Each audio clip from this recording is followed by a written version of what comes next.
Welcome one, welcome all. It's another week of NFL action. This time it is week 6, and as always, I'm joined by former Millie Maker winner Felix in the best ball streets, obviously just a few years ago. Felix, how are you doing this week, my man? Man, it's been a fun week. Pretty exciting Sunday this weekend. The Wolverines just went down to touchdown score, but we're all right. All right, another weekend of UFC fights, playoff baseball. It doesn't get better than that. Yeah, the playoff baseball games. I actually sat there. I got to the bar at 8 o'clock, right? I left the bar during about the 7th inning, and then I watched the last 8 innings at home. I live like 2 minutes away. Insane how that game just kept going and going last night. The Mariners and Tigers. Great stuff. And then the Brewers and Cubs right now. So yeah, and then I have Vladdy on my playoff baseball best ball team, so I was pretty excited to have him on there. Oh, you cannot mess up with Vladdy right now. That dude is cooking. What's up, P. Lally? Richie Smalls knows what to do. Hit that subscribe button as well. We'll have a pick 6 at the end of the show. Richie Smalls knows Penn State is a fraud. Mike, how you guys doing? Marquee Sports too. Broccoli Taco. Everyone, hope you guys are good. And yeah, should be a fun time ahead of us. I'll go ahead and share my screen. We'll go ahead and get the Saber Sim look at this slate here. We got 10 games on the horizon. And for those who don't know, this is the 3rd straight week of a overseas game. This time it is in London, just like last week. I want to say it's at the Tottenham State. It could be at Wembley, but either way, it's in London. And if you're wondering who is playing in it, I am wondering too, because I got to do they sent the Jets over there. Yeah, that's the Jets and who's the other team out there? Broncos. Oh yeah. And so that'll be an interesting game. I think they played last year and it was like 9-0 at halftime or something like that. Oh, gross. I remember it being a gross game last year. It was like both teams completed like 4 passes or something like that. You know what? The Jets have been fun this year, despite being 0-5 or whatever. They have been fun at the very least, especially in garbage time. Justin Fields is an absolute hero. So, good stuff there. We'll go ahead and get into this slate here. We got the Rams taking on the Ravens. Lamar is going to miss out on this one here. Felix last week didn't look so good for the Ravens. Probably one of the worst pummelings they've seen in many, many years. As a Bengals fan, I was very happy about it because misery loves company. And I'm a man in misery whenever I watch the Cincinnati Bengals team. But when I see the Ravens down 4 or 5 touchdowns, it makes me feel pretty good. Last week, Cooper Rush, though, wasn't even the main problem. It's that defense, and more especially that secondary. And Felix, take it away on this Rams offense, an offense that has arguably been one of the best in fantasy football to start this year. Yeah, it's Puka Nacua has been elite so far this year. I mean, catching everything, taking everything, hard to tackle. How do you not have Puka in most of your lineups if you can? If you can afford him, you should play him. Like we say every week so far this year, while he's healthy, he's wide receiver 1. And there's no two ways about it. Like, if you can afford him, play him because he is a wide receiver 1. And the rest of the offense with Kyren, I think I'm going to be playing a lot of Kyren this week. So there might be a lot of Ram stacks for me with another team that we'll talk about later. And I can see them both popping off. As bad as their defense looked last week, they're at least getting back cornerback Marlon Humphrey. So he's not great by any means, but he'll at least provide a miniature slowdown of the passing attack. Yeah, it's they were already extremely bad last year against the pass, right? And then this year it's more of the same, but the run game is what is also hurting them, right? Where in recent years with the Baltimore Ravens, they've been very stout against the run, and some injuries have hit their interior linemen.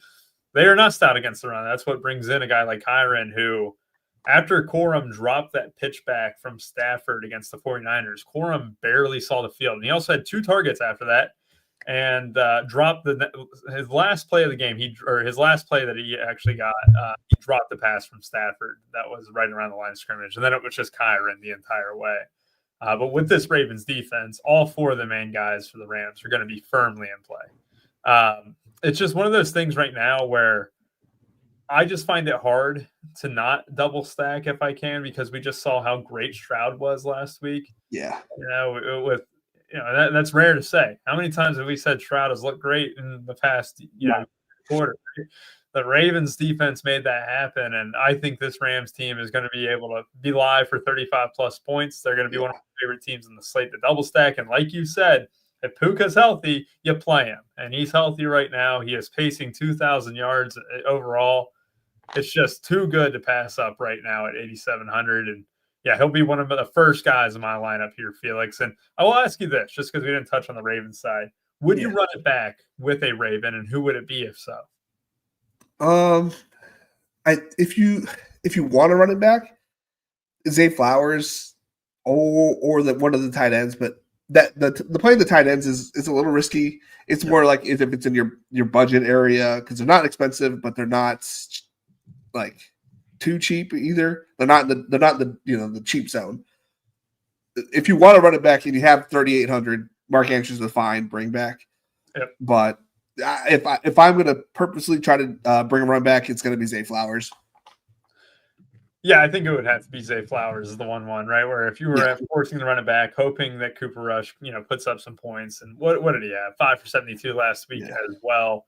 That would be the run back option right now with Likely back in the mix. Andrew's role is a little bit murky, right? It's still stout. I think if they go south fast, if it's like a blowout like it was last week, I could see them pulling Derek as bad as it was and just try to save him for whenever Lamar's healthy. Yep, and that's true. So that brings in Keaton into the play. Yeah, and my thing is at home, it's really hard to blow a team out, right? I just think that they're going to show some life offensively. Right.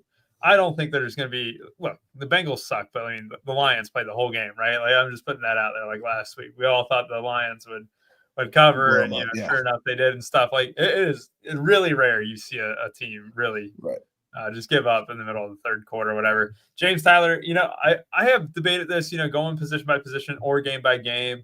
Going position by position, you would we have to fill an hour, right? And, sometimes we can go over an hour. Position by position wouldn't narrow it as much because then you're searching for time and we'd be kind of having kind of talking in circles at times if we were going over top 5. But all the content on the Run Pure Sports website, we have a bunch of position by position stuff, really concise, really, just easy to read, easy to digest. So if you're looking for, the content that RPS provides, a lot of that might be in the style that you're wanting, which is position by position. This show, though, is game by game. And I know sometimes it can feel a little long and a lot of options can be thrown out there. But, it's just the way it is. I can change it. But, again, trust me, I have done position by position before. It is tough. I kind of like the way we do it here. And you can have your own opinion. It's fine. But I like the way we do it because we were able to break down each game and go through what we actually are going to play and what we're fading and going to play from each game. And that's how I like to look at it. Correct. And it's always good to talk about. I think talking about the games in general is a very good way to kind of learn about all these games and stuff. Because, you might find a play that you weren't really on coming through each of these games. And obviously, you being a Chargers fan, Felix, this is going to be your game to kind of get into because right now the Chargers running back room is very thin. It is going to be a two-way split, it sounds like, of Hassan Haskins and Kamani Vidal. I had a question about that. It's who are you going to be leaning for, right? Salary is more important this week than it feels like in prior weeks, right? I think having a 5K running back would be nice if you could guarantee me the role as the workhorse, right? DraftKings priced them both the same. It was Vidal who had the goal line carry last week, one down, 10 or something like that. I would expect it to be – sorry, cut you off. I think it's going to be more Haskins at the goal line. I think that was just kind of trying to get the game over, honestly, at that point. And Haskins was his goal line back when he was in Michigan. Vidal is more of the better pass-catching type back. Haskins does have the ability to pass catch. I will be playing Haskins and cutting out Vidal for my lineups just to make a stand somewhere. Vidal has, upside as well, but I personally will be playing Haskins, but I'm not going to be overweight because I'm going to be overweight the passing game in general. This is the other team that I'm going to be heavy on, so it's going to be a lot of Herbert at quarterback for me because he's doesn't have the running game to rely on anymore, so it's going to be using his legs, I think, even more. And I'm going to be heavy Keenan Allen and Ladd this week. Yeah, this is what the Dolphins they jumped out to that lead against the Panthers, right? They jumped out really early. It was Darren Waller who goes off, and then they lose 27-24.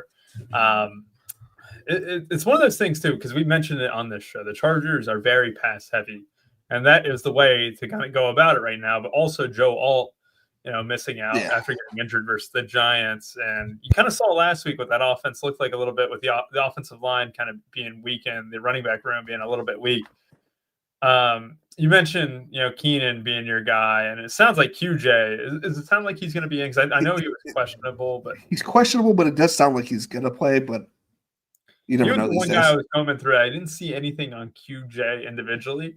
Obviously, if he were to miss, though, it'd be a bump to Ladd and Keenan, and at least marginally, because Quentin's been an absolute machine this year. Yeah.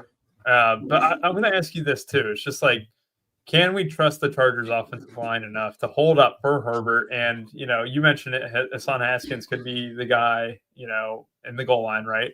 And if he is the guy in the goal line, I'm just going to ask you straight up, is it going to be Haskins over Vidal for you? Yeah, it's Haskins over Vidal for me. But even like if it's like tush push type area for us, we don't really do the tush push. So I think it's going to be like the extended, like Trevor Lawrence extension where he got it knocked out of his hand. I think we're more likely to do something like that, which could lead to, if it's in that shortage of a game area. If not, that we could also have a Rondé Gatson type play if the other guy's out, Disley's out still. Yeah, I'm kind of like looking forward to this because that Dolphins team gave up almost 200. Yeah, they're not great. Oh my God, I didn't realize Dowdle actually eclipsed 200. Yeah, 206. So I'll be sharing it with you. I'll go with Haskins. I'll be plugging in Haskins. I'm still gonna have some Vidal because, like I said, I think salary is pretty important this week. In the millie, especially if you were to offer me 16 or 17 from one of these guys, I would absolutely take it. And I like Rico Dowdle. Shout out, our guy Kurt, former Fortnite player, with Rico. Rico used to be in the squads and stuff with him. Okay. So that's the Rico Dowdle lore that we got. If he's able to run for 200 on you, I can't ignore Haskins or Vidal. So I'll go with Haskins a decent bit. Vidal, if you think the Chargers could be trailing a little bit, could be more involved in the pass game. Actually, I don't think we'll be trailing. I think we're gonna. Hope not. I think it'll be a competitive game, but I don't think we'll be trailing at any point. I think we're going to take the lead early. Yeah, and that makes sense for the Haskins leading then. And A-Chain. Look, I'm going to also throw this out here too. All right. I want to say it was like 2 seasons ago. Tyreek Hill missed and like Waddle goes off. Or it might have even been just like last season. Yeah, the Chargers versus the Dolphins. Yeah, well, the 1 year. Tyreek caught an offensive fumble and returned it for like 67 yards. And then the year before that was the year that they all had a breakout season. And we got whooped up on a little bit. Yeah. That was Brandon Staley's last year. He went 6 for 110 and 1 last week. Yeah. I'm tired of not just going to Waddle because I think he's got all the talent in the world. He's my bring back. I like to do minis here. Yeah. Give me Haskins and Waddle in the same team type style. Yeah. I got to get your feeling on Waller. Another great game from him. A lot of it in that first half. Yeah. It was all first half, and he was practically missing in the second half. And, I'm all about Waddle. Waller, do we go – because he was shut out in the second half. So does he bring enough – does he only have stamina to only last a half? I don't know. I'm again staying away from it, but I'm ready to get hurt again. I guess I'm not going to go back to it. Yeah, it's like for the third straight week, I'm going to be off of it. But I'm going to probably be regretting it. Our guy Nick Westbrook-Ikhine basically played like the entire game and sucked. Actually, I shouldn't throw that on you. My guy Nick Westbrook-Ikhine tanked the pick 6 last week despite playing the entire game. That's an all-time bad one. It sucks when. The playing time is there. It's just we did pretty good that pick 6. We were so close. Nick Westbrook-Ikhine, we can blame him. We can blame our guy Nick Westbrook-Ikhine. He is going to play the whole game, but my God, I'm going to go with Waddle all day. Waller, look, if you're landing on Waller at 4K, I'm not going to hate on it, especially after the last 2 weeks. But I think Waddle is definitely the clear guy I want. A-Chain's a little too expensive for me on this slate. I'll probably be staying away from him. But should be a good time. I don't think we need to spend too much more time on this game here. Let's go ahead and move on to the Cardinals at the juggernaut. The Indianapolis Colts absolutely frying some teams here lately. Jonathan Taylor.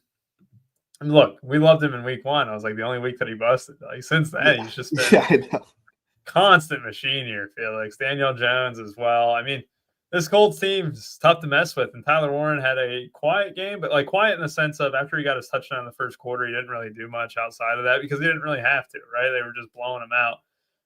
Another cheap price tag on him. We mentioned how Pittman, someone mentioned in the chat last week how they liked him. And, you kind of just pull up his numbers. He's just been very consistent, very solid. And that's been this team overall, this Colts team. It's tough. And look, we all know what happened with the Cardinals last week. DeMercado throwing the ball through the back of the end zone despite having a walk-in touchdown. You had the pick, the interception turned into a touchdown for the Titans, right? Fumbled it backward. And all of a sudden, a fluke loss if I've ever seen one in my entire life. That's a team that, I don't really know how to kind of go from there. It was Michael Carter, but he ended up being pretty awful, just like on a yard per carry basis. What are you doing with this game here, Felix? I'm probably only going to play the passing game through the Cardinals, but I probably be underweight. It'll probably just be the pieces. It'll probably be MHJ and Trey McBride, and then I'm probably not going to touch the other pieces. When the Colts are beating up on bad teams and they're beating them up badly. So, it's not like going to be – I don't think it'll be remotely close. I think they just have so many pieces on the offensive side. So I'm going to play maybe some naked Daniel Jones or some JT with them. This is my favorite comment ever, P. Lally. I didn't even associate that too with him. That is funny as hell. The last 2 instances, back-to-back weeks, and A.D. Mitchell and DeMercado in the same game. I'm sorry, I didn't mean to interrupt you. No, and the fact that this show, Chad Powers, is about him dropping the ball at the 1 yard line is absolutely hilarious. And that this came out the exact same year that all these things keep happening. Have you watched any episodes on that? No, but okay. If you really want some TV lore, the Ted Lasso show was inspired by a spinoff of NBC commercials back in 2014 and stuff. Was it? Yeah, and so Chad Powers was an Eli Manning. Yeah. Skit, and then that turned into a TV show. It is funny, these 2 to 3 minute brilliance. Chad Powers did it at Penn State. Look what happened to Penn State since then. Yeah. Oh my God, that is some. I can't believe they lost straight up today. I did end up getting on the UCLA wagon live. I did not get on the Penn State sucks wagon today. I should have gone both directions there. Yeah. Sylvester's Twinkie says this is upset weekend where the Colts lose. This is let's go through this Colts schedule here. Right? Okay.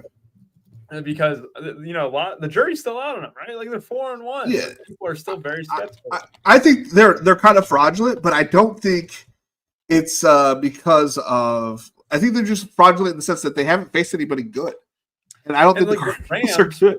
Yeah, the Rams were the one team, and they gave them a hard time. Put it there. They dropped the ball. That would have been a touchdown against the Rams. They had a holding call on a big long touchdown run from Jonathan Taylor. I think they're good. I think they're above average, and they stomp teams that are bad. Like the Raiders, 40-6, Titans, 41-20, Dolphins, 33-8. Like, if you're not a good team, you're gonna get stomped by the Dolphins. If you're okay or coach, this is where I'm kind of coming into the form where it's like, Anthony Richardson may be just really bad, and Daniel Jones being confident is just what they needed. Was bad. I think he was just not ready to play in the NFL. I think you throw quarterbacks into the fire real quick, and that's a guy who needed another 12 college starts and then a year on the sideline rather than just being thrown straight into the fire and stuff. And look, he'll have a career where he'll probably be in the NFL for many years. It's not a bad gig at all. You can't feel too sorry for the guy because he's an athletic monster. He'll be in the NFL for a long, long time. He'll make millions of dollars, but you do feel for the situation he was put in. And Daniel Jones is also a guy who was judged very harshly. He did get a huge extension. I guess that should be mentioned, Daniel Jones's case. But you're having guys where people are really quick to jump the gun on him, and is he good? Is he not? I think individually for this game here, Felix, I don't like stacking them up, but it's like if you did want to do a double stack with Pittman and Warren and kind of leverage off, Jonathan Taylor is going to be pretty high owned at the running back spot. It's something that you can do. I'm not going to be against it at all. As far as the Cardinals side, it's just Trey McBride for me, and that would only be as a bring back. And look, Marvin Harrison's 5,300. That's fine. You know me, I'm a big fan of the Ohio State guys, but I don't feel comfortable with that click. I hate the Michael Carter click. I'm definitely not going to do that. I know that DeMercado could have cost himself a bunch of snaps, and maybe that is a good reason to go for the Arizona running back tandem here. I could be talked into that maybe, but still, Zonovan Knight could easily get a bunch of carries this week. Yeah, get the share that he was getting from DeMercado. Yep. And yeah, I mean, kind of going, further into it. I mean, did you have anything else that you wanted to add to this game? Because look, this Colts team total, incredibly healthy, man. Yeah. I don't know. One of my better teams last week was a Colts overstack. So Tyler Warren's always in play for me, but I'm not playing Downs. It's not enough work at this point. He needs an injury, I think. Yep. Pierce is always, now that he's back, is live for a big touchdown. Probably won't happen. I'm definitely going to play the defense here for the Colts side. They'll be one of my higher owned defenses just because I think they're going to put the beat down. And someone was talking about behind the paywall with Michael Wilson. I could see a lot of short slants that they're trying to market down the field a little bit. Yeah, I kind of see that here too. And then Kenny Moore, the best cornerback, and Marvin Harrison's going to hurt them badly. You know what? I'm a big fan of Marvin Harrison. I would definitely be a fan of that. And plus 7.5 teams have been winning at a decent clip. That's actually the point. That's true. Eli mentioned it's our guy AP liking some Michael Wilson. I do like that because Michael Wilson plays the whole game, right, Felix? That's the main thing. Where he's not good enough to take out as one of the good players, and he's not bad enough to never not leave the field either. Exactly, right? Or what's the tag? 3,300. You need salary on this slate. I can be talked into that, right? Yeah. Where did I tell you I punted Tyler Johnson already this year once? Did you? Yeah, did you even know what team he plays for? I don't mean that. The Bills. The Jets. Tyler Johnson. No, not Ty Johnson. Tyler Johnson. Yeah. And I felt so good about that because he played the entire game, and it was against the Bucs pass funnel, and he did play the entire game, and he did suck. he had 2 for 26 or something like that. I have made plays like Tyler Johnson. That definitely means that Michael Wilson will definitely be in my player pool. If there was a guy who is too cheap and will play the entire game, I'll definitely be a big fan in a chase script of Michael Wilson here. Briskett's expected to start? Okay. Wait, what the hell? Is there a reason for that? I mean, he went into not the concussion protocol, but he went into the tent after getting hit in the face with the ball, but I didn't think he actually got a concussion or anything. What injury? He came up limping off the side after that weird thing. That just now got reported. Thanks, Pete Lally. Ian Rappaport and Adam Schefter both saying that they aren't closing the door on Kyler Murray to start. That's weird. But Brissett is being prepared to start here. All right. I mean, look, we already talked about it. I mean, does that change your view on this Cardinals team a little bit? I mean, if anything, it makes me like the Colts defense just a bit more. It likes me the Colts defense a little bit more, and maybe a little bit more of Michael Carter. I wasn't expecting to because they're going to have to run the ball because, I mean, Briskett's okay, but he's not. Yeah. Yeah, I mean, I don't think it hurts Wilson and Harrison too much just from a script point of view. I definitely honestly, it bumps him up a little bit, I guess. I was about to say that. I mean, Kyler is definitely target the middle of the field a lot more, which is more slot and McBride a little bit. Brissett is able to see above the offensive lineman because he's taller, and he's able to get the ball to the outside wide receivers a little bit more. I would say that the only reason why it would hurt McBride, P. Lally, is because Murray targets those guys so much, the slot and tight end. Especially, I mean, McBride runs a lot from the slot anyway, so it's a double dip. But, yeah, he targets them so much that the only reason why it would hurt him is that target share would just eventually go away from him toward those outside wide receivers. So very interesting. I'm curious to see how the spread moves. If we had plus 7.5, what could that move to? That'll be very interesting to watch over the coming hours. All right, number one game on the slate for me here, Felix. Okay. Right, and the reason is Cowboys. I mean, look, the Jets got there late last week, but it don't matter how you got there as long as you get there, right? Yeah. Tet, it's Tet week, man. 6K. It's your boy Tet. You love yourself some Tet McMillan. I'll give you the floor on Tet, but I want to target Cowboys games week in and week out. And I also want to do that to Bengals games too, where I'll be a big fan of the Packers later on in the slate. But this Cowboys defense is bad. This Cowboys offense is great. And that's without CeeDee Lamb in the mix yet, too. I think that this Cowboys team will be on the up and up. Rico Dowdle revenge spot. All right, that's all I want to say. That's all I want to put out there. Yeah, I'm all in on Rico Dowdle. I'm all in on Tet McMillan. And when I say all in, I'm very likely to have both in my main team. And Dak stacks with Jake Ferguson or George Pickens or Ryan Flournoy, who was mentioned on this show. I mean, it was more of a showdown context, but he was mentioned on the show having 100 yards receiving. Talk to me about this game here, Felix. Like somebody brought us, it's pretty chalky on Tet, but how do you not play T-Mac? Another great game script potentially, but man, I love T-Mac. This could be like a show out game where he's on, not prime time by any means, but like on the main stage of what everybody's talking about with the bring back, because I do think Barry Ferguson is going to dominate the middle of the field and the Panthers defense all day. I'm excited to play a lot of Dak with that 2-stack with the bring back of T-Mac, and I'm excited to get some Rico Dowdle teams. I'm not going to say I'm going to be overweight Rico Dowdle because I don't know how he top off 200. Maybe it's a underperforming.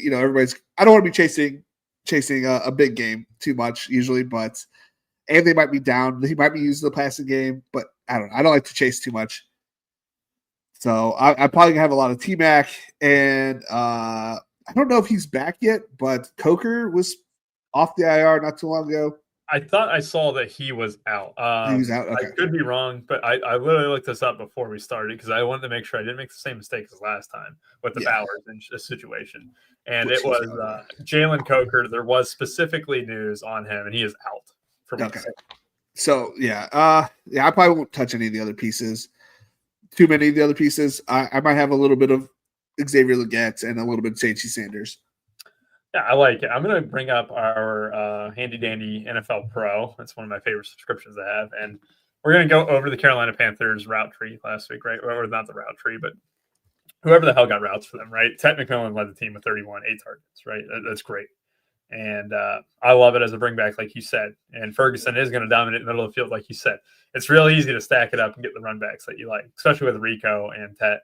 I was actually shocked. I blindly bet Rico's over on the last drive on receiving yards, and I did not hit because I was at the Bengals game. I was looking for live bets, and I really I thought Bryce Young would check it out. Shocked to only see 15 routes there. I mean, that did show me that they're probably DJ Dallas did run a few routes there, more as a pass blocker. That's been DJ Dallas's MO in his career, basically. Him and ETN did split. About half the routes there too. So Rico Dowdle only got half the routes, but it was Hunter Renfrow who ran. You can probably assume most of it from the slot, and this Legette, again, not really doing much. He did score for the most part. But yeah, I mean, to me, it's just Tet, right? Like, on the receiving side, it would be Rico on the running side. I think Rico's going to be running with a passion. I think this game means a lot to him because he was a Cowboy for a long ass time. And he did get the chance last year, and it wasn't like he underwhelmed or anything like that. And they don't bring him back. Javante's been great for them too. I think Rico's going to be running with a chip on his shoulder. And for people who say that don't matter, I think it matters. I think Rico coming off a 200-yard game, very cheap tag. He's going to kick some ass this week. It's the Rico down. This is where. See, I'm going to leverage it to play the Javante, and I'm going to probably be overweight Javante. I can't hate on Javante either. All right. And I'm going to bring this up too. We're going to go straight to the Cowboys here. Of course I hate the Broncos, but sorry to interrupt your point. No, you're fine. You're fine. No, I like the Javante play. We're going to bring up the Cowboys here too. Flournoy on only 20 routes, 9 targets. Ferguson on only 19 routes, 9 targets, right? That just shows you. I don't know if we made a big deal about the Sauce matchup potentially impacting Pickens, but that's kind of what happened. Yeah. And he did get there with the touchdown, but it wasn't, on floor. That should change this week, right? Like, Felix, it's not going to be the Sauce shadow.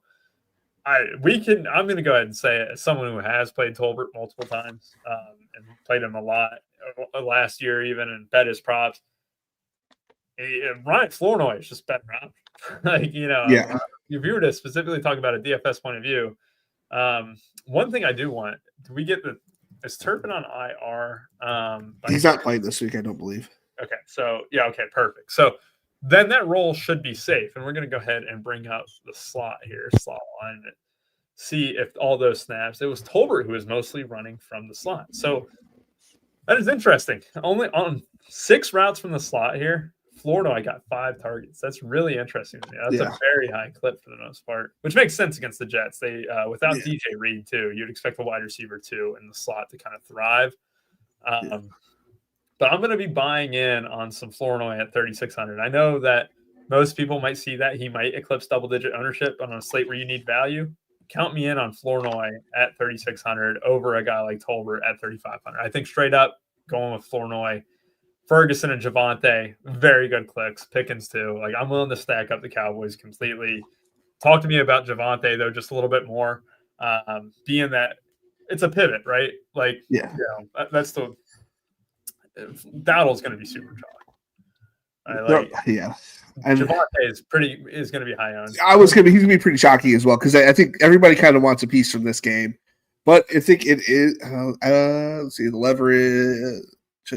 Actually, Javonte's going to be more owned than Rico, but I don't think you want both of them from this game. Personally, I think that would slow down the optimal ability. I guess I'm just making up a word, but. I don't think that'll be great for the Millie Maker if you wanted both of them on there, but I do think Javonte should have some clear running lanes. They were like the last, ranked defense last year against the run. They have improved, especially at home. They've looked good at home, and there has been like a little big split versus their home versus away games so far, and they're not great. So Javonte should have a lot of running room. Should put up a decent amount of points. Barry Ferguson, again, I think he is the number one tight end this week. I'm going to have, followed by Warren and Big Brian. But it's that damn targets, man, for Ferguson. Yeah. Like, it's just an absolute target magnet. That looks his way. Like, when he panics or checks out, like, oh, shit, Pickens isn't there. I'm going to hit the Ferguson. Yeah. And without Lamb, especially, right? Like, that's the big thing. Once Lamb comes back, and you have to assume that these targets will dry up just a bit for Ferguson. Yes. Yeah, it's all Pickens and Ferguson for me. And if I want to play running back from this game, I'm probably going to go to Javonte. Someone who overstacks the games, my God, I might do it like a Dak. That makes sense. Ferguson, Javonte, with Dowdle and Pat. I might, because look, Cowboys games have had 80 points in them already this season. Yeah. I'm not saying that Bryce Young is like that, but I am saying that he could do that against this team. I would hope for like a 31-34 type slugfest. But yeah, they're just all kind of pricey a little bit. I mean, if I was going to bring back a cheap play, someone's also mentioned it, which I kind of like him too, Jimmy Horn Jr. Yeah. Yeah, it's like what the snaps, right? Or that was that's the problem. He only I think he got 9 routes is what I saw in that little little page you had earlier. And he got a hit. I think he got an end around too. I don't know if that counts for your routes or not. It doesn't count for the routes, but at the end around it would count in the rushing. Yeah, so like in terms of like if I went to the rushing stuff, it would definitely pop up. Just Leggett, just not that good. I mean, there could be a point in time where it just happens where all of a sudden they flip and Horns get more and more because he's fast. Oh yeah. Colorado. Speaking of Colorado, they got that dub today against Iowa State. Marion Miller with a deep ball as well. I had him for 100 yards. He caught a 70-yard touchdown and didn't go over his 100 yards. All right, so individually, the Patriots have some good plays. Drake May being one of them. Drake May got that dog in him. But Stephon Diggs, wow, you want to talk about a guy playing with a chip on his shoulder against that Buffalo team. That should have guessed that. At me because, like, of course he's going to go off against the Bills. That's what killed me, man. And, like, he turned back the clock. And I have a question for you before you can get into this game, too. We'll talk all about the Ramondre fumbles and stuff. But are you a believer in Diggs now that he's had 6 weeks with the injury? So I was kind of a little bit on him last week. Yeah, I was like, okay, if he's going to get up for any game so far this season, it's got to be this one. Yeah. He was like saving what he had in the reserve so far for this one. I do think we get a letdown here, but I do think there's other good games in the future. Yeah. I'm actually going to be on the booty side of this week, and I think that's to be the way, because when I heard, I don't remember who, so I credit to whoever, if you guys know who it was. Against man coverage, he kind of tends to look Booty's way when he's under pressure. I like it, and so I'm gonna be playing a little bit more Booty this week myself. Our guy Kayshawn Boutte. Yeah, 20 routes last week. Diggs ran 22. Obviously, Diggs dominated the targets with 12. But they got 3. But yeah, he's a guy who takes the top off the defense. And look, I like having the Saber Sim stuff up, but we already talked about value wide receivers, right? Michael Wilson being a guy and Flournoy being a guy. Well, Kayshawn Boutte is only 3,800, man. You know, like, I am all for that, Felix. And especially on a slate where Drake May is going to be pretty high owned, right? Like, you know, what's going to be a very popular pairing? Well, it's going to be Drake May with Diggs. It's going to be Drake May with Hunter Henry. You know what's not going to be popular at all? It's going to be Drake May with Boutte, right? So my favorite stack from this game that I've built out a few times, it has been Drake May, Booty, and Taysom Hill. A little bit banged up on Alvin Kamara. They kind of brought him in for a few plays last week, maybe to test the waters. I don't know, man. There's something about Taysom Hill that gets me excited. You know, Big T would be very proud of that, right? Oh, God. You know, you talk about someone's biggest fan.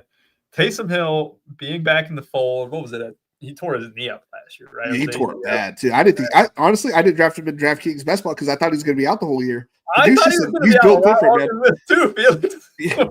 He's built different. I thought it was an ESPN mistake that his name popped up on the play-by-play. Because like I wasn't able to watch the games and stuff. Like when I was following the play-by-play, I'm like, I thought that dude was hurt. Like literally what went through my brain there. But he's back, and the Kamara thing. Kamara is going to play. Yes. For people who don't know, he did suffer a little bit of an ankle injury, but yeah. And Taysom Hill's the ultimate. You'd rather be early on him than late, especially on late. But only had the one route last week, so don't expect anything unless it's around the goal line or a big. He had 6 rushes last week. I'm just saying they like him. That's all out there. Oh, yeah, people. And he's a goal line touchdown machine. Yep, exactly. And that's the 6 rushes is what you're playing for, right? You're not playing the tight end for the catches. No, you're playing in for the rushing opportunities, especially in the goal line area. Yeah. I'm a big fan of that, Felix, because you're trying to pay dirt with a rushing touchdown. And I always say this, when you're playing guys, especially on Showdown, right? Like, playing Kareem Hunt last week, you were playing for the anytime touchdown on Monday night, right? Playing, whether it's Pacheco or stuff.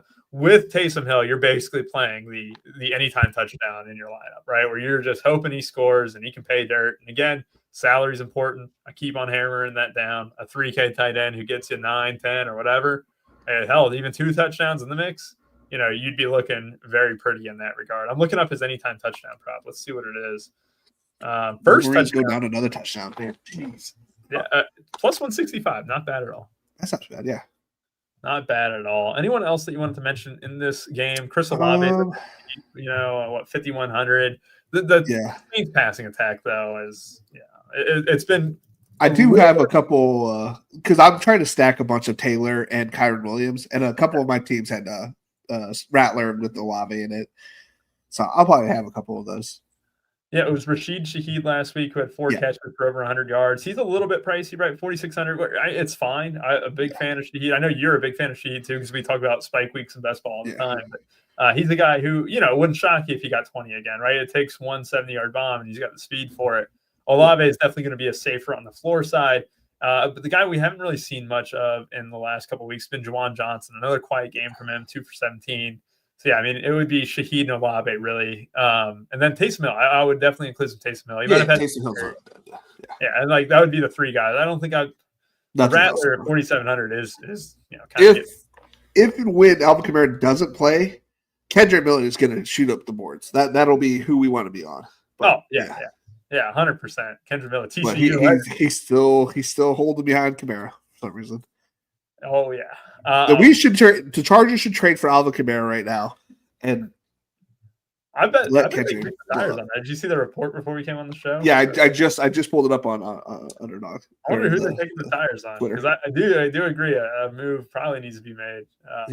For the short term at least. Yeah. All right, AFC North slugfest. Joe Flacco, a Bengal now, and the Browns will be going fully committed to Dylan Gabriel. They had the London travel, right? They came back from London this week. Yeah, they're not smart. They're not. I'm trying to think about that because the Steelers did not take bye week. They took the bye. The Steelers took the bye, and the Browns just came straight over because they give you the option now. Really, they give you the option. So let's put this. Steelers played in Dublin on a bye week. Now they get to host the Browns. And for those who aren't familiar with Cleveland and Pittsburgh, this is a one-way street to an ass pounding by the Pittsburgh Steelers. All right, that has been the history. That's not PG. I understand that. Steelers going to win this game probably by double digits. All right, and I'm going to. That's a blind bet that you can make for the next 20 years, and you're going to profit over the next 20 years. Just blind bet the Steelers spread. But I'm betting the defensive touchdown by the Steelers this week. I'm pretty sure it's going to happen. The travel discrepancy is going to be a little easier on them, right? You're not going straight. You're not losing the 6 hours, right? You're gaining the 6 hours back, but still, that's a long bit of travel going from London into. And you're not even having a home game. Back to Cleveland and then into Pittsburgh, a hostile environment after everything was, roses and dandelions in London.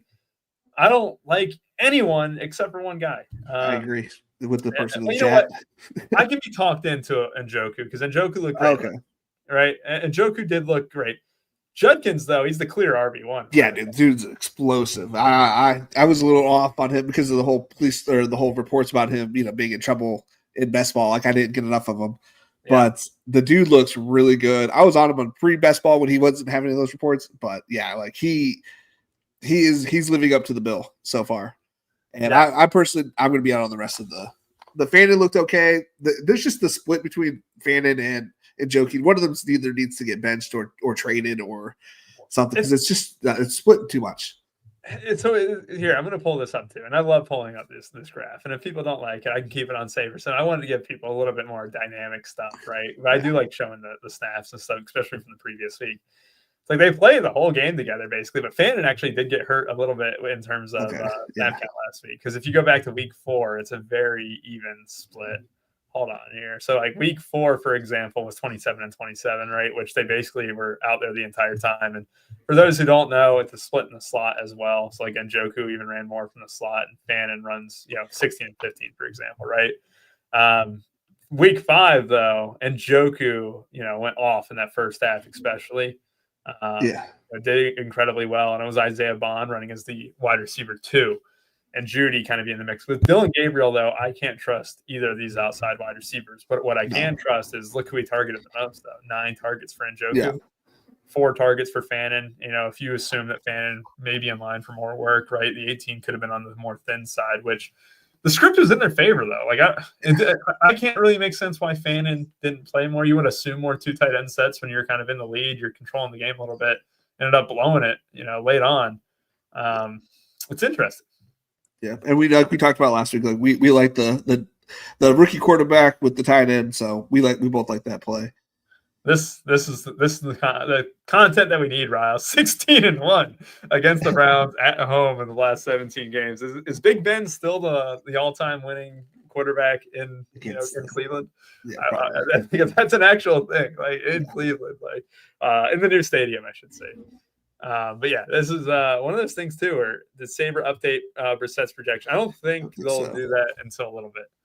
For what it's worth, probably another 30 minutes at minimum, I would guess.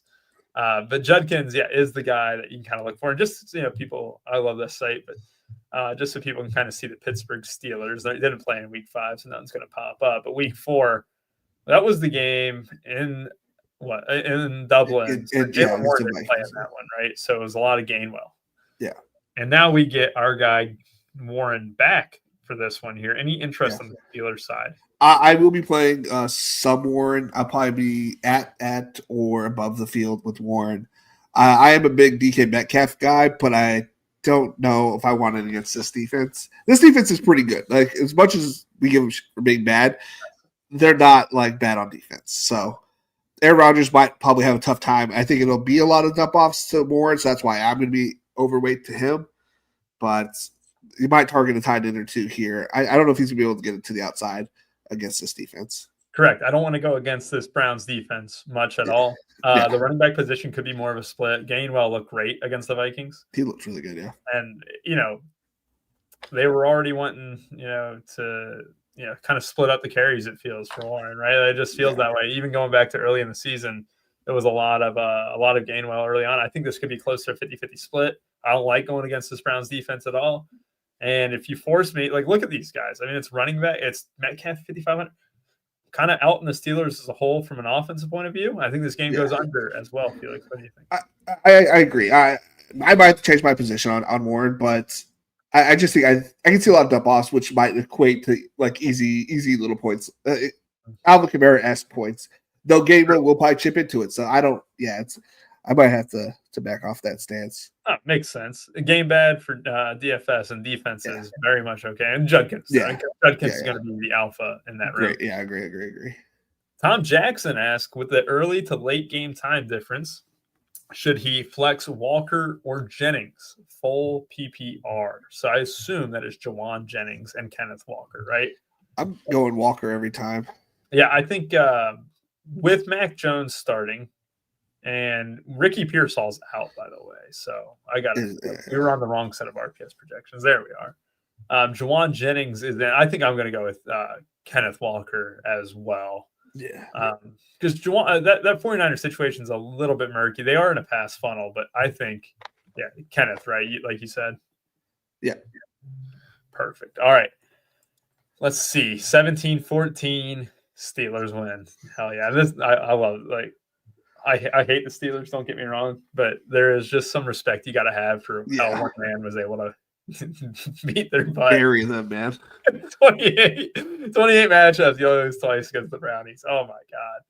All right, Seahawks taking on the Jags. Jackson Smith and Jigba. How about the Ohio State wide receivers last week? Could we have nailed? I said, what was the one thing I said last week?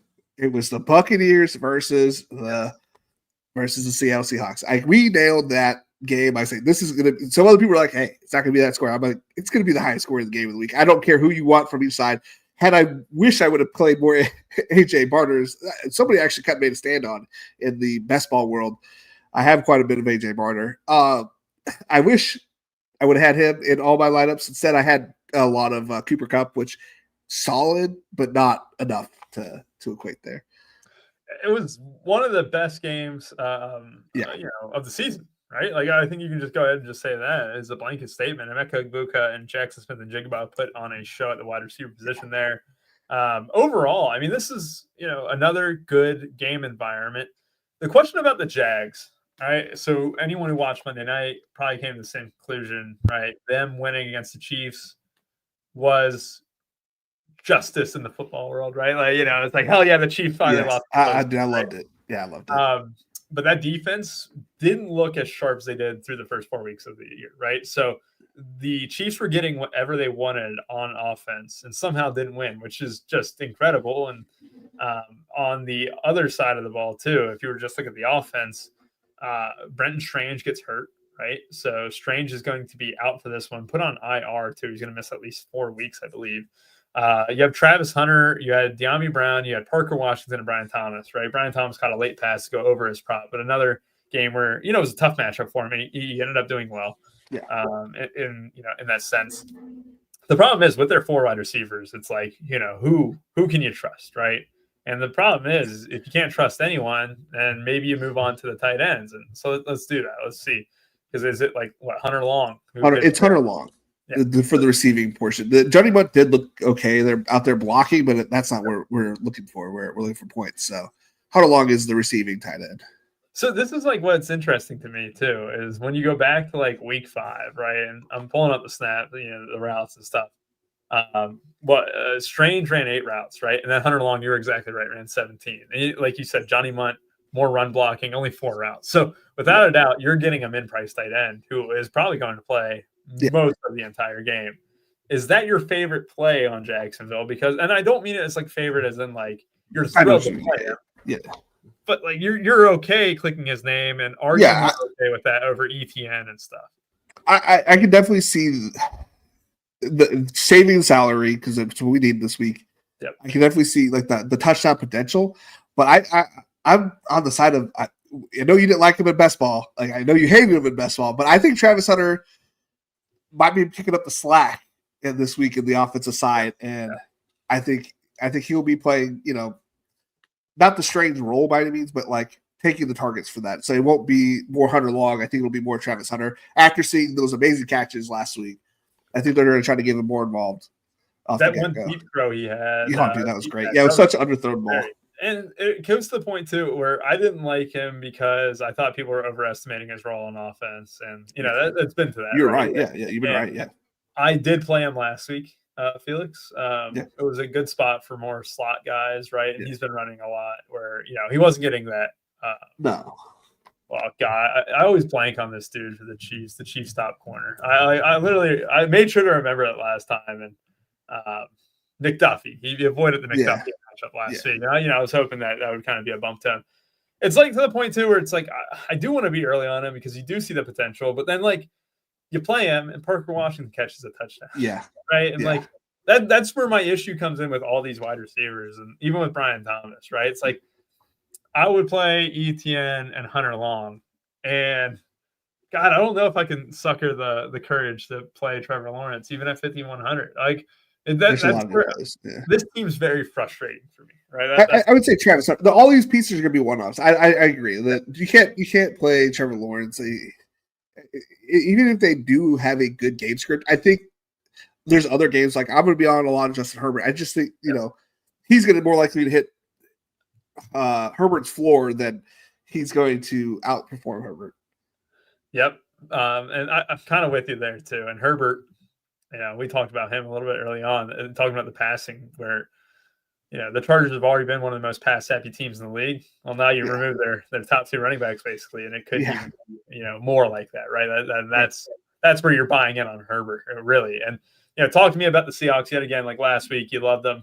This week, Darnold's playing out of his damn mind. And dude, he's incredible. The Chiefs got what they wanted on offense, and the Jags defense, Sylvester mentions it, that defensive touchdown is really what kind of did it for the Jags. And that's exactly right. That pick six by, what was it, Devin Lloyd or something, man, down that left sideline. I kind of think the Seahawks have a bunch of success on offense yet again here, Felix. I'm in the same boat. I don't think Pat Mahomes has looked sharp this year, and I think that's pretty easy to say. I'm not blowing anybody's mind by saying that. And I had to say the opposite for Sam Darnold. The Darnold's looked amazing so far this year. I mean, he lost on a last-second field goal to the Bucs, beating one of the top NFC teams. Like, I think Sam Darnold is a play here. If you wanted to stack, if you're stacking the Seahawks, I think you could stack Darnold with him. Normal price, nothing crazy. But yeah, like everything on the Seahawks has been all clicking for everybody. So it's a long trip, Seattle to Jacksonville. So that could play a factor for a slow start, maybe. But I still love JSN and Kenneth Walker. Yeah, I'm definitely gonna have pieces from this game in a lot of my teams. Yeah, and it's gonna be interesting, right? Like this is kind of a litmus test for both teams. Yeah. What is this? Is this the battle of 4-1s by chance? I think so. Or they might be 3-2. They're definitely. Oh, that's right. The Seahawks. Jags are 4-1. 4-1, 3-2. Yeah, Seahawks. I was thinking the Seahawks are 3-1 there for a bit. Yeah, if you talk about that, just like specifically from that point of view, right? This is a game where it's going to be important for both teams to kind of take advantage of, and I'm kind of looking forward to it. This game will be fun to watch, especially as a Bengals fan. I don't have any games to watch in the 1 o'clock window, and I'm sure that this game, the Browns and Steelers, will be the one shown locally. I'll have to break out the Sunday ticket. That actually might be one of the best games of the entire day. All right. Yeah, I like to do the old. I watch the red zone, and then I do the condensed film afterwards. Oh, yeah, that's good stuff. It's really nice to kind of watch that stuff in like 20, 30 minutes and stuff. Yeah. Just kind of like grind through it. Speaking of a guy who has been underwhelming to say the least, I know we were talking about like Brian Thomas and stuff. Geno Smith has been horrendous this year. However, They are a favorite against the Tennessee Titans. No Brock Bowers this week yet again. I think I'm done with the Raiders outside of Genty. I played Jacoby Myers last week. They lose 40-6 to the Colts, but the problem is when you complete 25 passes and, Jacoby Myers only catches 4 of them, I'm in shock. He had the same production as like Jack Betch and Albert O. It's frustrating. And they killed my lineups last week, man. I feel like we're just over projecting these wide receivers. I'm going to Trey Tucker this week. And I know that'll probably kill me, but we know he has the potential for it. Yep. And this defense isn't that great. So I can see Tucker getting there, but like we were just talking about, I don't think we want a lot from this team in general. I'm also gonna point this out here. Is Michael Mayer in? I know he was missing. He's in and out. He's in the projections. I'm gonna assume he's in. Yes, Albert O goes 5 for 36 last week there. Felix. Michael Mayer should immediately slot in as the tight end 1 at 3.1K. Are you gonna have any interest in him at tight end spot? Honestly, if Saber gives it to me, I will. But I'm not going out of my way to try to put him in. He's from the area. He went to a high school, like 10 minutes away from here. So, went to Notre Dame too. Notre Dame, yeah. I think I'll be playing some Mayer. I think I'd rather have Mayer over these other guys. I think Genty's a good play because this Titans team, I don't want to discount it either. It's bad. Right? You can't really understate it. And, they might have won last week, but did they really win? Yeah. They won on the scoreboard. They didn't win. They were given that game. But, they're 2 weeks removed from Ward going 10 for 26 behind a terrible offensive line and not scoring against the Texans and, not producing anything offensively. And what the Texans were able to do to them was just run a bunch on the ground. And Gino doesn't perform this week. I don't know what to say. But I'll go with you on the Tucker, right? I'll play some Mayer. I'll buy in on Genty this week at 6,900. Right, this is the game where you could feed him 25 times, and all of a sudden he's got a huge day. He's already shown the potential a little bit. Last week wasn't even a bad game from him, 542 through the air, right? That's always a nice thing to kind of have. I know that they were chasing the entire time. I don't expect that to happen in a neutral game script. But you even go back to the game against the Bears where he went 21 for 138 and a touchdown and also had another 2 catches for 2 touchdowns, right? Genty, Mayer, Tucker is how I'd rank them. And then on the Titans side of the ball, good luck. You're not catching me playing a single soul because our guy Ayo Manor, he's too expensive now, $3,900 on that. I'm gonna sprinkle this with Calvin Ridley. I know JSC's guy, but he dropped a nice little 100. He dropped a pretty decent game last week. Maybe the connection's starting to heat up. I've been an anti-Ridley guy so far this year, but the defense isn't too tough. It's a favorable matchup. Offense versus defense wise. I can see a decent game from the passing game. I'm not touching the running game here now that what's his name's back. Spears. Yeah, Spears is back. I'm going to pass on. I'm going to pass on the running game. Yeah, as someone who has had Tony Pollard in season-long fantasy, this is probably the week. It's like the last week that, he's even serviceable. Now it's going to be really gross. I can get that. I can get behind Ridley. You know why? 33 routes last week led the team by a large margin. Yeah. Incredibly, our guy Chig Okonkwo actually had a very serviceable game. My guy Chig Okonkwo, Gunnar Helm and him both had 4 catches. Okonkwo turned that into 48 yards. Helm turned it into 34 yards. They actually ran 25 to 22 routes. It was Ridley and Ayo Manor out there at the wide receiver spot basically the entire game, and it was DK who ended up running 17 routes compared to Lockett's 15 as the wide receiver 3. Yeah, so I can get on board with Ridley if he's going to be playing the whole game, getting 10 targets like he did last game. I can be on board with that. All right, now Bengals taking on the Packers. Oh boy, I don't go to very many Bengals games anymore. Used to a lot, Felix. Yeah. I was very pissed off watching Browning last week. At least he got, those trash can touchdowns to chase.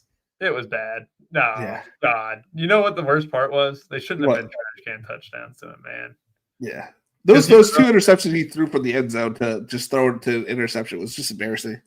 And here's the thing, too. Jamar Chase was open so many times down the Yeah. field. And there was one time where they had him on a 40-yard touchdown down the middle of the field toward the left pylon toward the end of the first half. And I've never seen Jamar Chase that pissed. It was the type of pissed where he wasn't even mad. He was very disappointed because he walked along the sideline, was sat out of play, right? Yeah. And just kind of sat there like, Joe Burrow makes that throw. You know who else makes that throw? Joe Flacco makes that throw. Yeah. Browning, good dude. Not person. Yeah, you had the keys to the Ferrari. You had the keys to the Jamar Chase, T. Higgins wagon, and you didn't convert. Joe Flacco is going to convert. Is this the week it happens against a Green Bay team? No, I don't think so. But I don't think so either. We'll play. Here's what I'm going to make the stand here now, too. I'm going to go ahead and say this in about 7.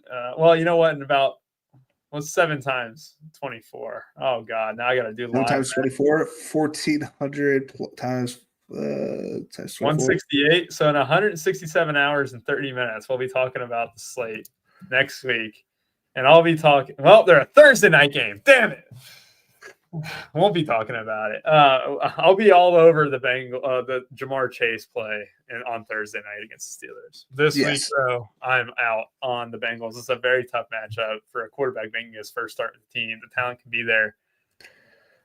This is a game where you just target the Packers. Jacobs has a day, probably gets 1 or 2 on the ground. Jordan Love will have his pickings where, we saw what Laporta did last week. Laporta went off in that first quarter against the Bengals, and Kraft can have the potential to do the same thing. It's just a matter of which wide receivers are going to produce for them, right? And it's been the trouble with the Packers the entire season is, you're kind of guessing, and you're going to have a low floor, but they have the potential. I mean, this secondary is awful.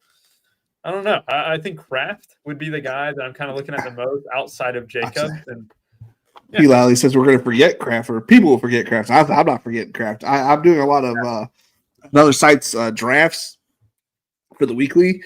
And I have a lot of Kraft this week, paired up this week.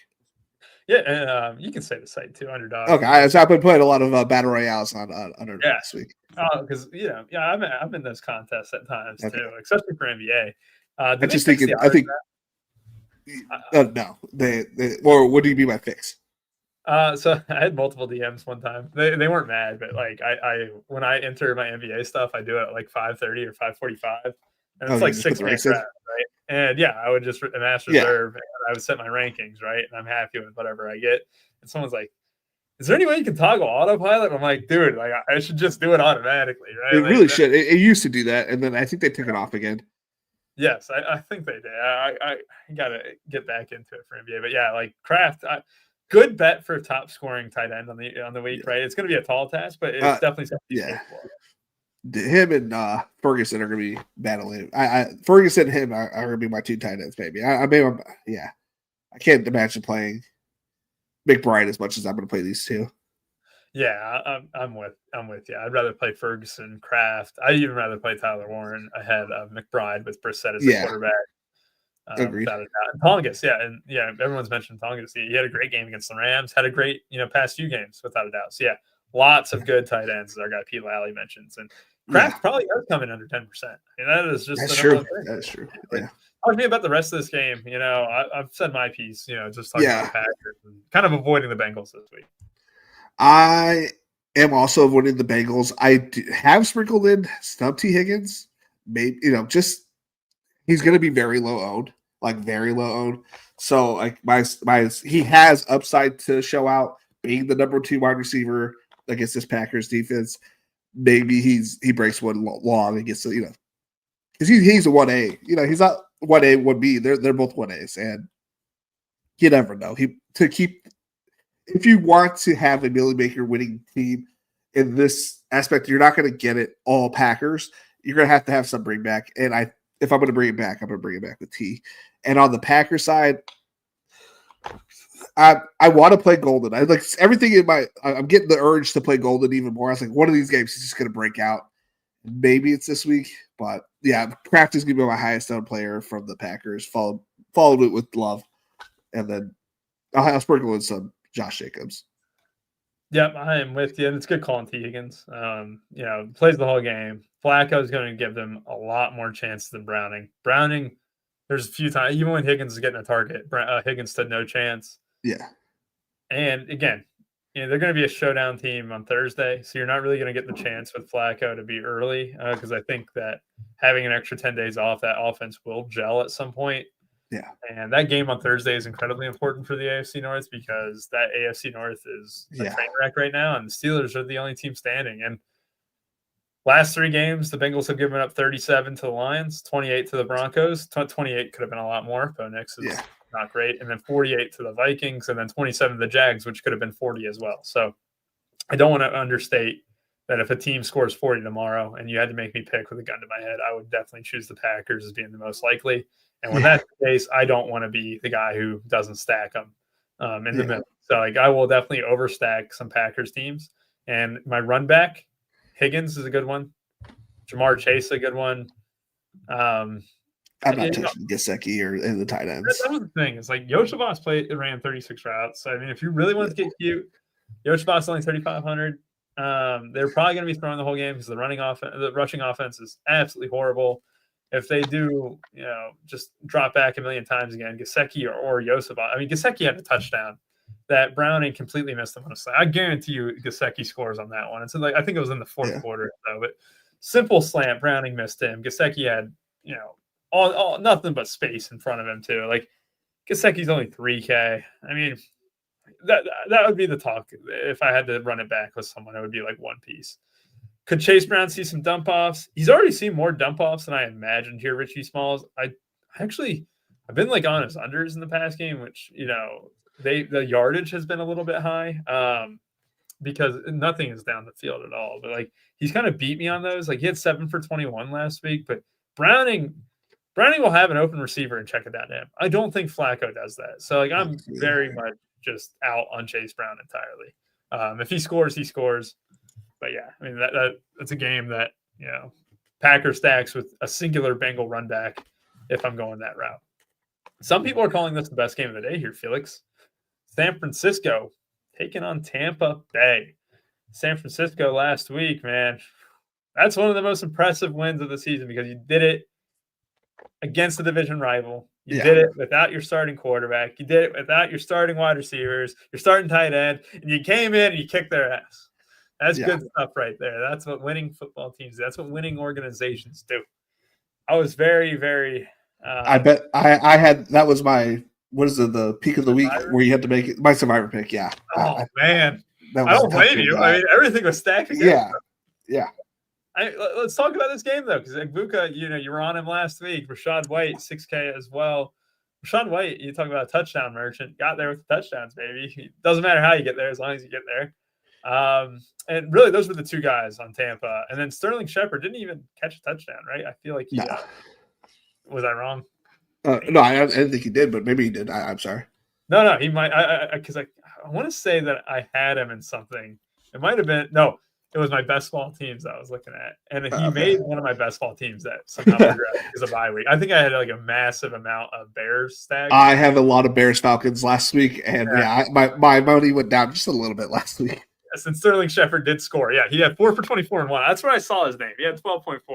Yeah, and I saw him in one of those lineups. So like, man, if he's making the lineup, man, we must have been hurt.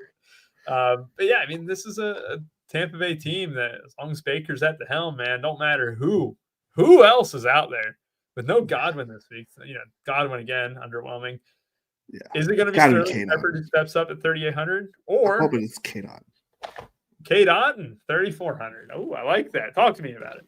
All right, so I'm hoping with all these tight ends like we have, so we have a lot of plays, right? But I think K-Dot should be another play we play this week, and with the amount of passing game that has been just dispersed so far, like just gone. K-Dot was still kind of there, a little bit viable, not like showing out or anything like that, but he's kind of been consistent enough to get some work. I think now with Chris Godwin gone, this is his time to get the check down work when he needs it. Rachaad White has been okay, impressive last week, not like amazing, but impressive.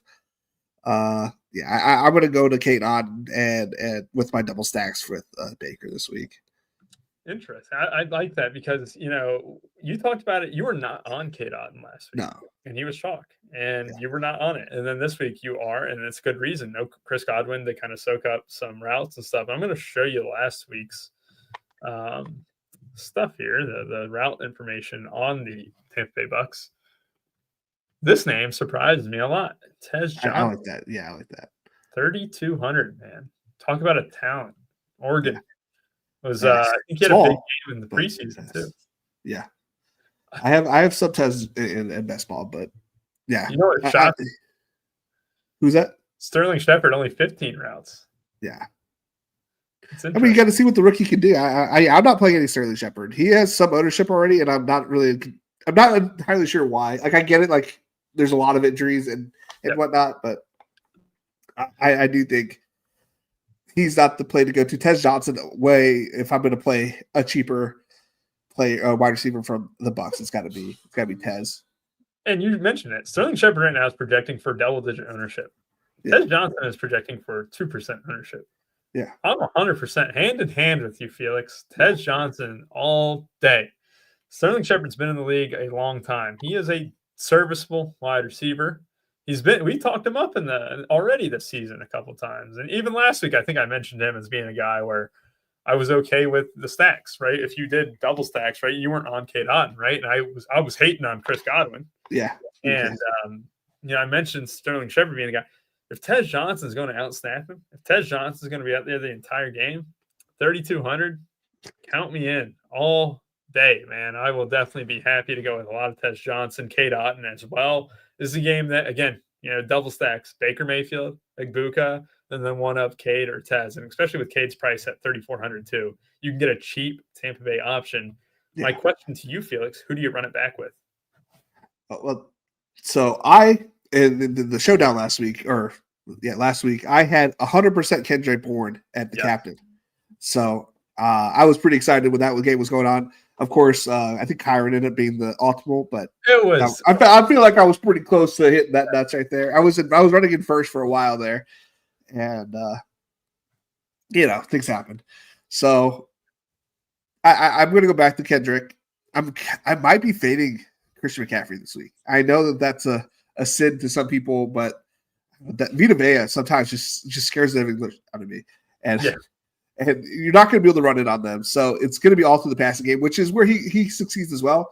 But Kendrick Bourne, Jake Tongas, another tight end, of course. It's probably double tight end week with how many tight end values and players that can succeed this week. I'm not playing DeMarcus Robinson, but that's just because I don't really – he's boom or bust kind of player. And the matchup that you had with Mac Jones and Kendrick Bourne were both as Patriots, Kendrick Bourne was like the leading wide receiver for the Patriots. Like, they have a connection there. So I believe in Kendrick Bourne. That's interesting, right? Because Kendrick Bourne, you talk about, he was the nut captain for like the entire slate, like you said.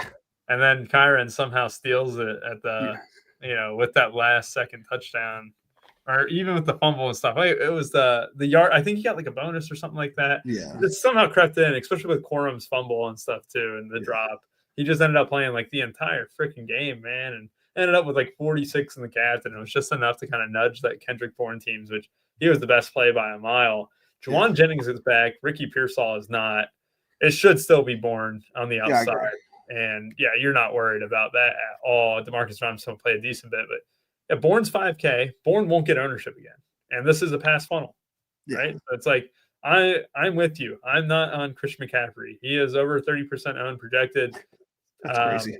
Yeah, and I don't like doing that. And he hasn't really shown juice, right? Like, no, he's just been serviceable, like very productive, serviceable, but serviceable. Yeah, and that's the thing. It's like, I'm going to ask you this question here. Juwan Jennings or Bourne straight up? After what Bourne did last week, and this could be recency bias, but I think I'm going Bourne over.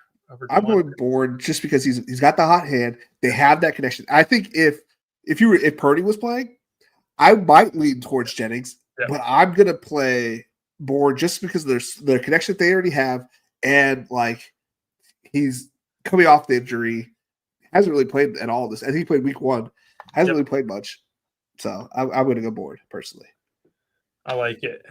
Any mention on Tongas? Did you want to kind of go in on him? 3,700. I will say this: the tight ends that we talked about, the least excited I'm getting is for Tongas, and he's a good play. Oh, you don't get me wrong, but I'd rather have K. Dot and straight up in the same game, right? Yeah. If you put versus, just a simple one-on-one bet, I'm going to bet on K. Dot this week. Me too, especially without Godwin in the mix, and then you're just really kind of who does Baker trust, right? And I'll take the gamble that he trusts Tez Johnson, but we know he trusts K. Dot, and when push comes to shove. Yeah. I like it. Mayer or Tongas? That's a better question. I think Tongas, straight up. Yeah. I'm not trying to play Raiders if I have to. So, can I guess your answer? Is it Keenan straight up between these three? It is. I'm a huge fan of Ladd this week as well, but I'm with the running backs gone. I do think he's playing out in slot, going to be a lot more short passes just to get 4, 5, 6 yards. I do think both of them can hit 100 this week, but I'm going to lead Keenan to play outright. Love it. All right. Pick 6 time. You know the drill. Let's pull up and let's get 3 picks apiece for this pick 6. You haven't looked at it ahead of time, so I won't need to scramble as hard. We'll do a little bit of a snake draft. Felix, I'll lead us off. Okay. And then I have a 100% winnings boost, only $10, but I can never go wrong with a 100% winnings boost on a pick 6. First one I'm going to start with, and you know me, I love my scrub wide receivers. Yeah. You know what? I'm going to let you take it. All right. Because I know you're going to pick that one in the same game because I really like that one. I actually like that one the most in that same game. So I'm going to end up going to the Cowboys here. I'm going to go with rushing yards. I'm going to do it. I'm going to go with Rico Dowdle over 73.5 rushing yards. Revenge spot. He cracks the century mark here. Ooh. Go Panthers. Nice. I think it's because we were talking about it. I went straight to his rushing and receiving yards, and I'm going to go under on Chase Brown. I like that. I like 69.5. Yeah. I am a big fan of that. 69.5 under Chase Brown rushing and receiving. I don't think Flacco checks it down to him as much, and that rushing offense is non-existent without a doubt. All right, let me go ahead and find my next game to target on. Oh, yeah, you know what? I'm going straight to the Dolphins game. I'm going with receiving yards, and I got to get an under on the next one. But this one, we are going to go with an over, and it is a guy that I keep saying every time that Tyreek Hill misses, why are you not just jamming him in? Jalen Waddle, over 67.5 receiving yards. Yeah, that makes complete sense. He is an absolute machine without Tyreek Hill there. Yes. All right, Felix, pick number 4 now. So I'm going to go with Herbert rushing yards over 22.5. Little correlation. He has had more than 22 rushing yards 4 out of the 5 games. He had 60 last week with both the running backs now officially gone. Yep. I think it's possible that he does that. Yeah, pretty easily. I really like that one. And a lot of the a large part of it is you see what he's capable of in terms of on the ground. They wanted to kind of give him more design runs for the most part, and you're kind of seeing the fruits of that. A big fan of Herbert rushing yards over. That's definitely something I've hit in the past. All right, here's one for you. Okay. Justice Hill. This is where you really get into the scrub time. Are they? Okay, yeah. Justice Hill under 7.5 rushing yards. Oh, okay. One carry for 3 yards last week. Talks of Keaton Mitchell, Rasheen Ali. They start to get blown out again, or if they go down early and it's not Derrick Henry running the ball, there's a decent chance Justice Hill is a non-factor in that rushing game. I'm going to say he even has a chance to get 0 carries tomorrow. There you go. That's the degenerate dirt ball under 7.5. No one dares hits that under. Okay. I'm gonna probably play the over on receiving yards for Puka there, but I don't want to make that my pick. So give me a second. I thought you'd go to the Tampa game personally. I did leave the one there for you. Okay, let's see. We got under on that. I wanted to go over on Tez Johnson, but is that what you thought I was gonna go? No, I thought it was gonna be Cade. Cade? Yeah, it's the same number as Tez almost. I kind of like that, but I don't know if I'm ready yet. Do you have another one, or is that going to put us at 6? We're on the 6th pick now, so you're the 6th pick. Okay. Don't rush. Okay. All right, so just so people know, Run Pure Sports. All the information that you need. Sign up to Run Pure Sports. Also, like this video and subscribe to the channel for alerts on when we go live. Yes. What do you got? To end it on a good day, we got the Butte over 27.5 receiving yards. I love that one. I do. You know what? Yeah, going against that team here against the Saints, I am 100% on board with you. We got 2 unders. We got 4 overs. We got $10 down with our boost from DraftKings that allows me to put 100% winnings boost on it. 10 would win me $350 plus. And that's what we're going to do. We're going to go ahead and hit submit there, Felix. And for those who don't know, Chase Brown under 69.5 rushing and receiving. Justice Hill under 7.5 rushing yards. Keyshawn Butte over 27.5 receiving yards. Herbert more than 22.5 rushing yards. Jalen Waddle more than 67.5 receiving yards. And Rico Dowdle over 73.5 rushing yards. Well, Felix, I feel good about this one. You know why I feel good about it? Because it's the least amount I put on it since we started.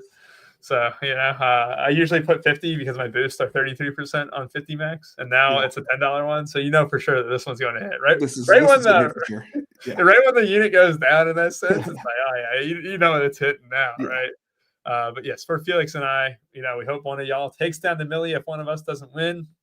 We appreciate y'all for watching. Have a great rest of y'all's day, and bye-bye.